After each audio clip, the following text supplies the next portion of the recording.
Nous allons regarder ensemble dans Romains chapitre 8, verset 28 jusqu'au verset 39. Et nous allons découvrir dans ces quelques versets comment que la vie chrétienne, c'est une vie de combat, mais aussi une vie de victoire. Et l'enseignement qu'on regarde ensemble, c'est plus je suis plus que victorieux. Il est dit dans le verset 28 de Romains chapitre 8, verset 28, « Nous savons du reste que toute chose concourt au bien de ceux qui aiment Dieu, de ceux qui sont appelés selon son dessein.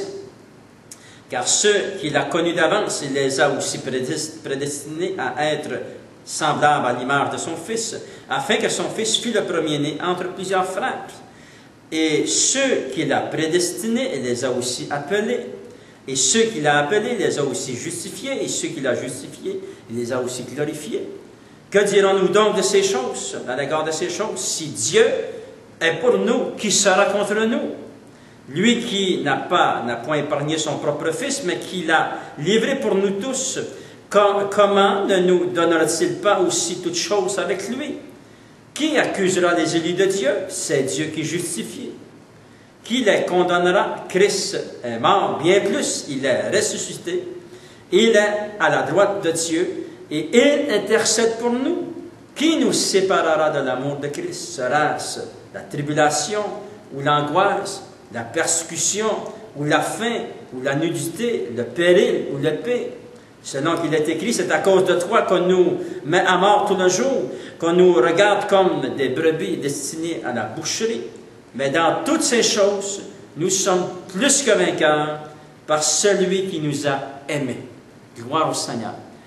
Nous sommes plus que vainqueurs par celui qui nous a aimés. Et lorsque nous lisons ces versets, nous découvrons que la vie chrétienne, oui, il y a des épreuves, il y a des malentendus, il y a des temps où nous avons des afflictions, il y a des temps où des gens vont rire de nous autres, ils vont dire « Ah, il a changé de religion. » Ben non, on n'a pas changé de religion, on a une relation avec Dieu. Alléluia! C'est ça qui est merveilleux. Ma relation avec Dieu est plus grande que tout ce que les gens peuvent dire. Et nous voyons ici l'affliction. Ici, l'apôtre Paul, nous avons l'exemple de l'apôtre Paul, il dit les persécutions, la faim, parce que lui avait vécu ces choses. Et des fois, nous rencontrons des temps difficiles. Lorsque nous marchons avec le Seigneur, nous rencontrons aussi des temps difficiles. Et le Seigneur nous dit, mais dans toutes ces choses, nous sommes plus que vainqueurs par celui qui nous a aimés. C'est-à-dire, le Seigneur Jésus nous a aimés le premier. Et comme vous avez remarqué, les premiers versets disent, nous sommes prédestinés, nous avons été appelés, choisis de Dieu. Dieu nous appelle au salut. Dieu a donné son Fils unique afin que quiconque croit en lui ne périsse point, mais qu'il ait la vie éternelle. Le Seigneur nous donne la vie éternelle, il nous donne la vie en abondance. Alléluia!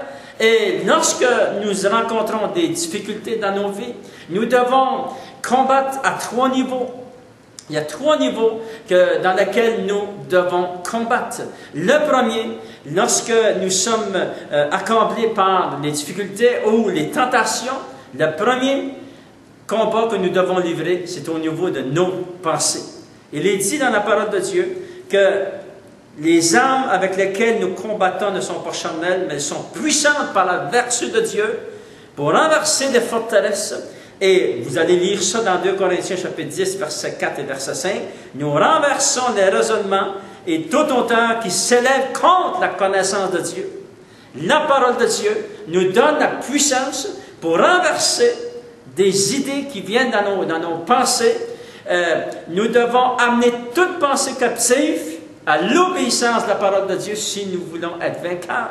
Ça, c'est le premier champ de bataille. C'est nos pensées. Le deuxième champ de bataille que nous trouvons dans la parole de Dieu se trouve au niveau de notre cœur. Il est dit dans Proverbe chapitre 4, j'aimerais vous lire juste un verset, Proverbe chapitre 4, verset 23, si vous voulez aller le voir dans votre Bible, ça dit « Garde ton cœur plus que toute autre chose, car de lui viennent les sources de la vie. » Ton cœur vaut beaucoup. Garde ton cœur dans la parole de Dieu. Garde ton cœur dans la prière. Invoque l'Éternel ton Dieu. Il va aider à garder ton cœur. Garde ton cœur. Parce que de la vie coule. C'est de ton cœur que viennent toutes les choses. Alléluia. Garde ton cœur dans la parole de Dieu et tu auras de grandes victoires. Un autre terrain sur lequel nous devons combattre, c'est le terrain de nos paroles. Notre bouche, nos paroles sont très importantes. Si vous voulez être vainqueur dans votre marche avec le Seigneur, surveillez vos pensées, amenez-les captifs à l'obéissance de la parole, surveillez votre cœur et vos paroles. Dans Proverbes chapitre 10, verset 11, il est dit, et je lis, ça dit, « La parole du juste est une source de vie. » Verset 21, il est écrit, « Les lèvres du juste dirigent beaucoup d'hommes, et les insensés meurent par défaut de raison. » Verset 31, il est dit, « La bouche du juste produit la sagesse, mais la langue perverse sera retranchée. » La bouche du juste produit la sagesse. Alléluia! Que ta bouche soit remplie de sagesse. Les paroles que tu proclames, proclame des paroles qui viennent du livre, qui viennent de la parole de Dieu. Proclame des paroles de santé, de guérison, de prospérité. Proclame aussi la parole de Dieu. Encourage-toi par les paroles que tu dis, parce que les paroles que tu dis gouvernent tout ton corps. La parole déclare que si tu dis une parole, ça peut toucher tes émotions, ça va toucher tes émotions, tes pensées, ton cœur, ton système va tout toucher. Mais lorsque tu dis des paroles qui vont proclamer la bénédiction, proclamer les guérisons de Dieu, demander au Seigneur les récompenses et les bénédictions de Dieu, tu vas recevoir selon tes paroles. C'est très important, les paroles. Pour demeurer vainqueurs, surveillons nos pensées, surveillons notre cœur et nos paroles. Alléluia. Et vous serez plus que vainqueurs dans le Seigneur. Et le Seigneur va vous fortifier. Je prie maintenant au nom de Jésus, comme l'apôtre Paul le dit, que vous puissiez être puissamment fortifiés. Au nom de Jésus, j'ai prié. Amen. Gloire au Seigneur.